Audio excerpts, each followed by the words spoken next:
Assalamualaikum warahmatullahi ta'ala wabarakatuh. Ila hadratu Rasulillah sallallahu alaihi wasallam. Syahulillah. Al-Fatihah. A'udzu billahi minasyaitonir rajim. Bismillahirrahmanirrahim. Ar-Rahmanir-Rahim. Maliki yaumiddin. Shiratal ladzina an'amta 'alaihim. Para peserta pengajian yang dirahmati Allah, kita akan melanjutkan tentang pembahasan fardu wudhu yang nomor 2. Jadi fardu wudhu yang nomor 2 adalah ghuslu jami'il wajhi, membasuh seluruh wajah. Adapun batasan wajah itu tulan wa ardhon, ada dua pembagian. Untuk batas wajah tulan panjangnya atas ke bawah adalah anggota antara atau mulai dari tempat tumbuhnya rambut sampai 2 tulang sisi kanan sisi kiri, 2 tulang sisi kanan sisi kiri yang ditumbuhi atau menjadi pusat tumbuhnya gigi bagian bawah yang bertemu hingga ke dagu dan bawahnya telinga. Jadi kalau dari atas tulan, atas bawah itu mulai dari tempat tumbuhnya rambut sampai bagian terus ke bawah ada 2 tulang sisi kanan sisi bawah rahang yang menjadi tempat tumbuhnya gigi bawah, kemudian sampai depan ke dagu, dan yang terakhir adalah tulang bagian di bawahnya telinga. Itu batas wajah panjangnya. Sementara untuk batas wajah lebarnya adalah yang mulai dari kuping 1, kuping yang kanan hingga kuping yang kiri. Jadi itu batas wajah semua. Jadi itu harus terbasuh semua. Jika tidak terbasuh sedikit saja maka tidak sah. Seperti itu. Jadi memang ada kewajiban untuk membasuh lebih. Usahakan membasuh lebih, jangan ngepas, takut ada air yang tidak terkena, ada air yang tidak tersentuh ke bagian wajah. Jadi umpama lebihkanlah seperti sampai rambut atas, telinga agak ke samping, jangan ngepas, takut ada yang kurang, dan ke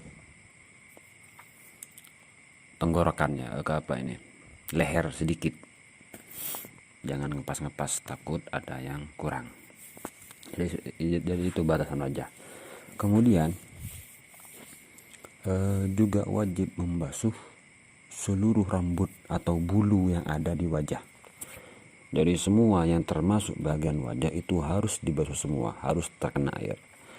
Jadi rambut, bulu yang ada di wajah itu ada 19 ya. Menurut ulama fikih itu ada 19 bulu, dan itu semuanya wajib dibasuh. Ya tinggal dihitung lah, seperti bulu mata, alis, bulu dahi, pipi, kumis, dan lain sebagainya. Kecuali ada bulu yang tumbuh di bagian wajah dan tidak wajib dibasuh, yaitu jenggot. Jenggot ini masuk wajah ya, karena tumbuhnya ada di dagu.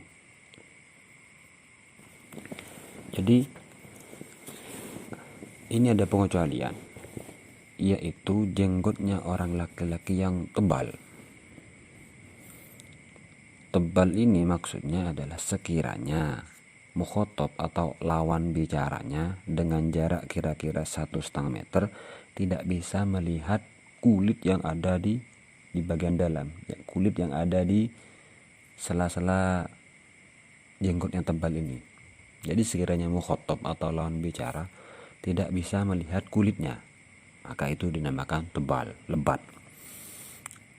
Sebaliknya, jenggot yang tidak tebal atau jarang-jarang, yaitu sekiranya lawan bicara bisa melihat kulit, maka tidak tebal.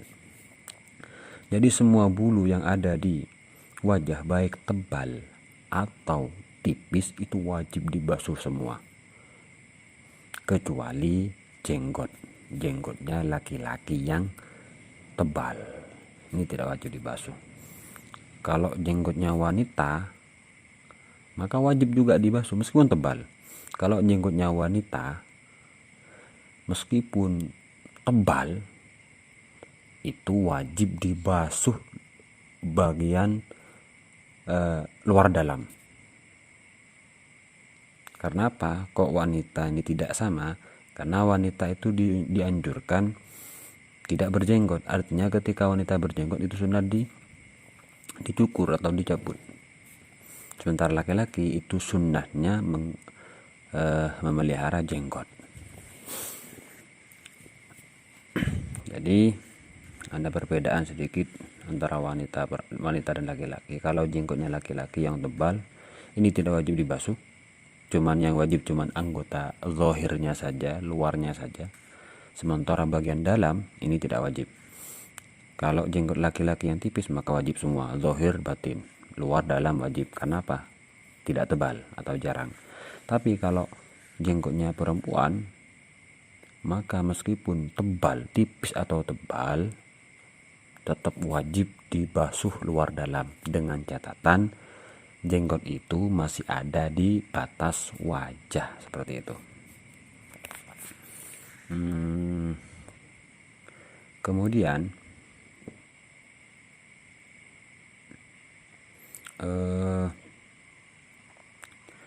tadi perbedaan antara tebal tipis itu diperhatikan. Kemudian ini masalah jenggot ya, karena memang sunat laki-laki itu memelihara jenggot, karena Rasulullah sendiri tidak pernah mencukur jenggot.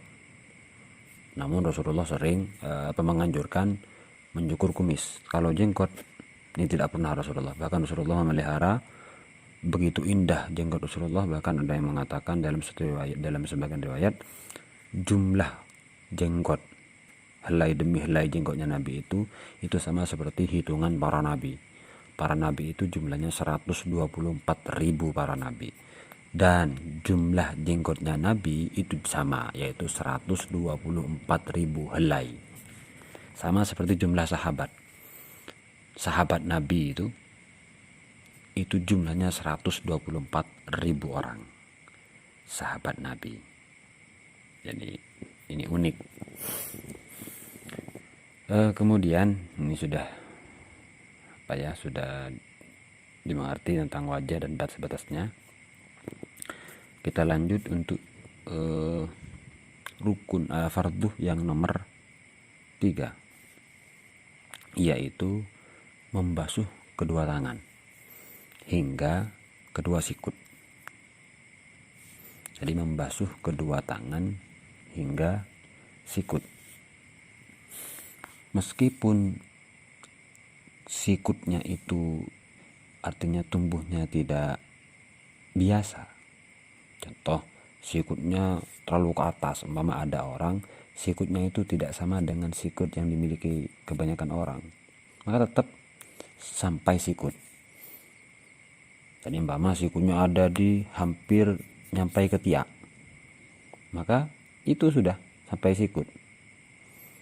Karena Pak ulama itu mengaitkan hukum ya dengan dalam masalah sikut, kemudian hasyafah, helmnya zakar itu, kemudian mata kaki, kaitannya ya dengan situ. Sehingga dimanapun berada maka tetap sampai situ. Contoh umpama mata kakinya panjang, artinya tinggi sampai di batas lutut, maka tetap itu dianggap.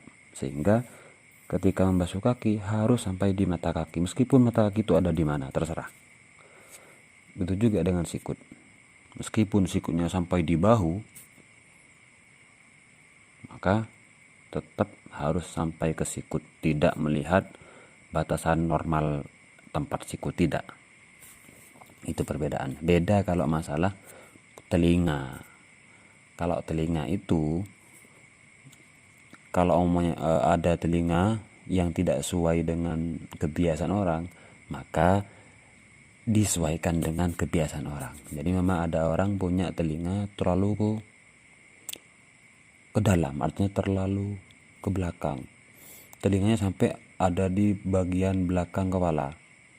Maka cara membasuh wajah tidak harus sampai di telinga yang ada di belakang itu, tidak.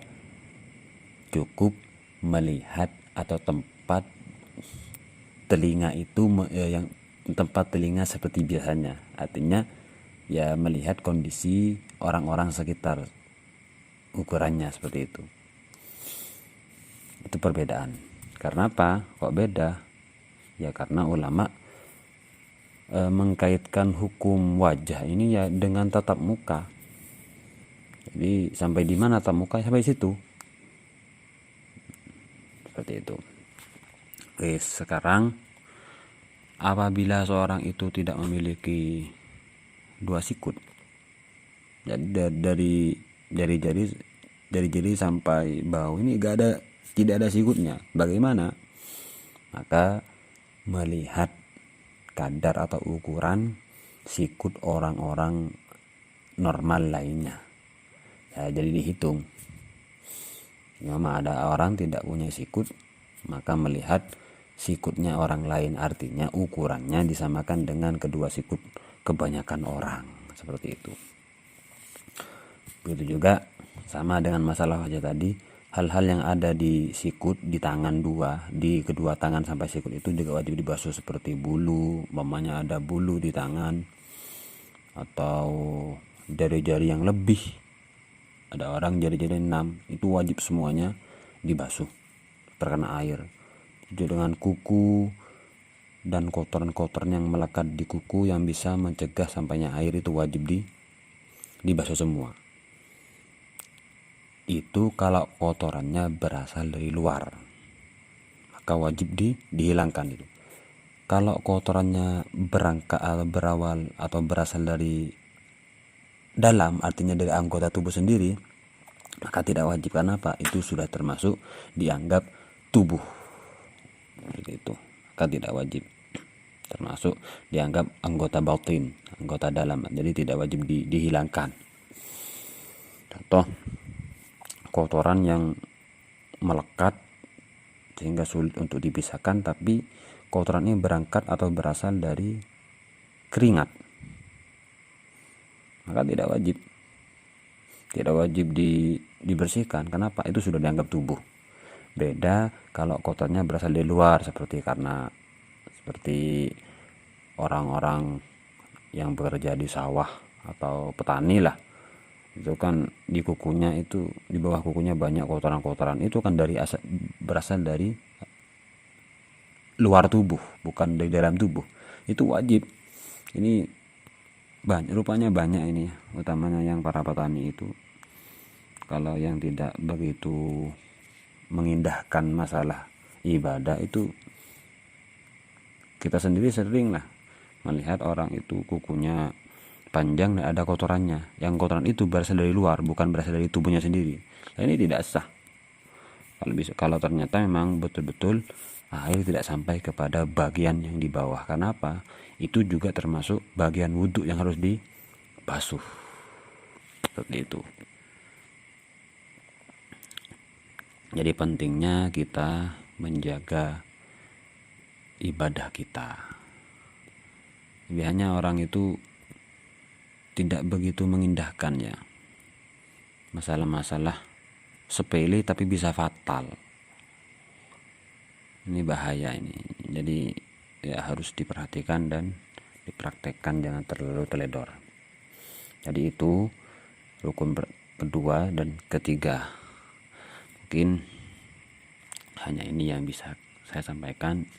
Kita lanjut di pertemuan berikutnya, rukun yang nomor 4 insyaallah. Assalamualaikum warahmatullahi wabarakatuh.